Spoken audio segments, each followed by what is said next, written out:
안녕하세요. 저는 하와이주 호놀룰루에 있는 한 학교에서 교사로 근무하고 있는 올리비아 에반스라고 합니다. 저희 학교에는 일본인 학생들이 참 많은데요. 다인종의 미국이라지만 이곳에 이렇게 동양계 학생 중 일본인 학생이 많은 이유는 하와이의 역사적 배경 때문입니다. 옛날 하와이에서 사탕수수 공장이 부흥할 때 미국 노동자로 많은 일손이 부족해지자 이민자들은 대거 받아들였는데 그때 유독 일본인들이 많았다고 해요. 그 일본인들이 정착하여 지금까지 하와이에 살다 보니 일본계 미국인들이 많았습니다. 그리고 저희 학교 선생님들은 바로 이 일본계 미국인들 때문에 너무나도 힘들어하고 있었습니다. 일본계 미국인들 중에서는 중산층 이상의 소득을 가진 안정적인 경제력을 갖춘 가정도 많지만 저소득층 아이들도 존재하는데요. 특히 저희 학교가 위치한 칼리이라는 동네는 저소득층이 많이 사는 동네로 일본이나 동남아계 아이들이 많이 사는 곳입니다. 가난한 저소득층이 사는 동네들이 의뢰 그렇듯 이곳도 치안이 안 좋고 범죄가 자주 일어나는 곳이죠.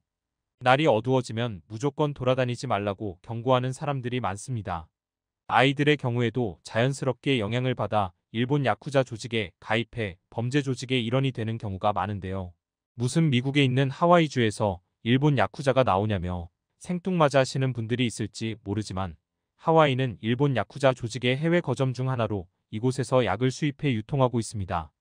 이렇게 야쿠자들이 하와이를 주요 거점으로 삼은 이유는 바로 하와이주가 약에 관해서 관대한 주이기 때문입니다. 미국의 다른 주나 다른 나라에서는 금지할 만한 약들을 하와이주에서는 버젓이 판매하고 있는 경우가 많죠. 그래서 기분이 좋아진다며 하얀 가루를 구입하거나 담배처럼 말아서 피우는 광경들을 어렵지 않게 볼 수 있죠. 물론 이것도 다른 주나 다른 나라로 몰래 수출하다 걸릴 경우 큰 처벌을 받지만 아무래도 미성년자인 학생들은 상대적으로 가벼운 처벌을 받는 편이죠. 그래서 야쿠자 조직들은 고등학생들에게 손을 뻗치는 겁니다. 저소득층 아이들은 부모가 제대로 부모 구실을 하지 못하거나 아니면 밤늦게까지도 일을 하느라 바빠 방치되는 아이들이 넘쳐납니다. 외로운 아이들은 조직에 들어가 소속감을 느끼고 자존감을 회복하는 걸 느낍니다. 그 느낌에 중독되어서 자신이 잘못된 길을 걷고 있는지도 모른 채 말이죠. 저희 교사들은 아이들을 제대로 된 길로 이끌어주기 위해 갖은 노력을 하지만 점점 야쿠자에 동화된 아이들은 오히려 저희 교사들을 적대시하게 됐습니다. 얼마 전에는 교사가 숨겨둔 하얀 가루를 발견하고 따지자 학생은 오히려 자기가 흥분하고 성을 내며 무기를 들고 교사를 위협했다고 합니다. 다행히 학교 경찰이 진압하면서 사건은 수습됐지만 학교 선생님들끼리는 교사들이 학생들을 바른 길로 이끌기는커녕 목숨을 위협받는 상황이 되었다라면서 매우 골치 아파하고 있었습니다. 특히 저 같은 여자 교사들의 경우 약자의 입장이라 야쿠자에 가입한 아이들은 저를 조롱하거나 여자로서 수치심을 느낄 수 있는 말을 하며 괴롭혔고 심지어는 제 몸에 손대고 도망가는 아이들까지 있었습니다. 저희는 하와이주 교육청에 제발 경찰을 늘려달라고 사정했지만 교육청에서는 다른 학교에 배치할 경찰마저 부족하다며 난감하다는 입장이었습니다. 그렇다고 저희 학교 예산으로 따로 경비원을 고용하는 것 또한 벅찬 일이었습니다. 어느 것 하나 제대로 해결되는 것이 없자 상황은 점점 나빠졌습니다. 이제는 야쿠자에 가입한 일본계 학생들이 동남아 학생들에게까지 조직 가입을 권유하고 있는 절망적인 상황이었죠. 하지만 이때 구세주처럼 나타난 이가 있었습니다. 처음에는 한국계 교사가 온다는 말을 들었을 때 다들 어쩌다 이런 학교를 왔대라면서 불쌍한 눈으로 보곤 했습니다. 말은 지지리도 안 듣고 무기를 들고 선생님을 공격하려는 학생 때문에 놀라서 관두지만 않으면 다행이라고 생각했죠. 실제로 저희 학교에 온 신입교사들이 온 지 3개월도 안 돼서 주랭랑치는 경우가 많았거든요. 그러나 그 한국계 교사의 실물을 보자 저희는 깜짝 놀랐습니다. 키는 최소 185는 넘어 보였으며 몸집도 컸습니다. 교사라기보다는 보디가드나 경찰 같은 느낌이었습니다. 아무래도 키가 크고 덩치가 크다 보니 불량배 학생들조차 쉽게 그를 건들지는 못하는 느낌이었습니다. 한국인 선생님은 학교 이곳저곳을 돌아다니면서 다른 학생들이나 교사를 괴롭히지 않는지 살피러 다녔습니다. 저 같은 여교사들이 일본계 불량배 학생들한테 수치스러운 말을 듣고 있을 때도 여러 번 구해주곤 했죠. 하지만 그럼에도 불구하고 여전히 위험한 짓을 하는 이들이 있었습니다. 한 학생은 학교 식당에서 칼을 휘두르면서 자신에게 다가오지 못하게 했었죠. 이 학생은 학교 제1의 문제야 료타로 소년원에도 갔다 온 친구였죠. 그는 뾰족하게 다듬어진 문구용 칼을 들고 자기 주변에 다가오지 못하게 했습니다. 저희 학교는 워낙 위험천만한 일이 자주 발생하다 보니 등교 시간에 항상 소지품 검사를 해서 날카로운 물건들이나 무기를 더 철저하게 검사하는 편인데도 어떻게 잘 숨겨 가지고 온 모양이었습니다. 류타에겐 남자 교사들조차 섣불리 다가가지 못하고 있었습니다. 그러나 한국인 교사가 나타나자 류타가 든 위험한 무기에도 아랑곳하지 않고 그를 빠르게 제압해버렸습니다. 그 과정에서 조금 다쳤으나 선생님은 그다지 크게 신경 쓰지 않는 듯 했습니다.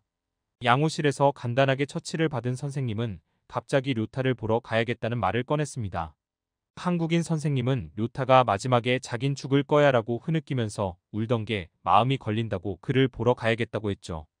경찰서에서 조사받고 있던 학생을 보러 가 사정을 듣고 온 한국 선생님은 류타가 조직에 보복을 당할까봐 두려워하고 있다는 말을 했습니다.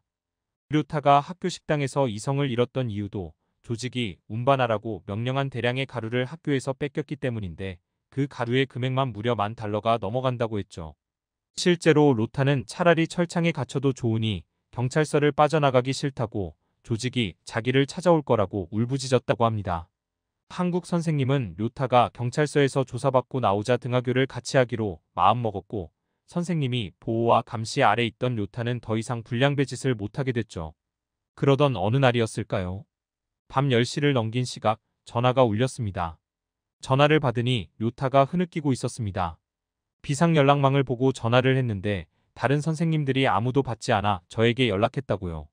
그는 한국인 선생님이 다쳐서 구급차를 타고 병원에 가는 중이라고 했습니다. 저는 그가 알려준 병원으로 바로 차를 타고 이동했습니다.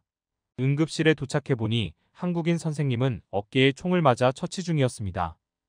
그는 이를 악물고 고통을 참아내고 있었어요. 대체 이게 무슨 일이냐고 류타에게 물어보자 류타는 야쿠자 조직이 급습했다고 말했습니다. 한국인 선생님은 류타의 등하교를 도와줄 뿐만 아니라 저녁마다 전화를 걸어 류타가 집에 무사히 있음을 확인하곤 했는데 그날따라 저녁에 연락이 없는 류타가 걱정스러워 집에 가보니 야쿠자들이 들이닥친 상황이었습니다. 한국인 선생님은 류타와 류타의 어머니에게 집을 빠져나와 빨리 경찰에 연락하라고 한 뒤 야쿠자들 3명과 싸웠습니다.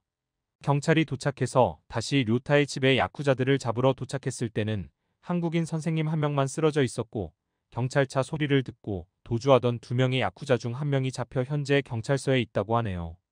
처치를 끝낸 한국인 선생님이 하얗게 질린 얼굴로 저에게 오라고 손짓하시더니 자기 몸 상태가 이러니 당분간은 병원 신세를 질 것 같다면서 류타를 잘 부탁한다고 이야기했습니다.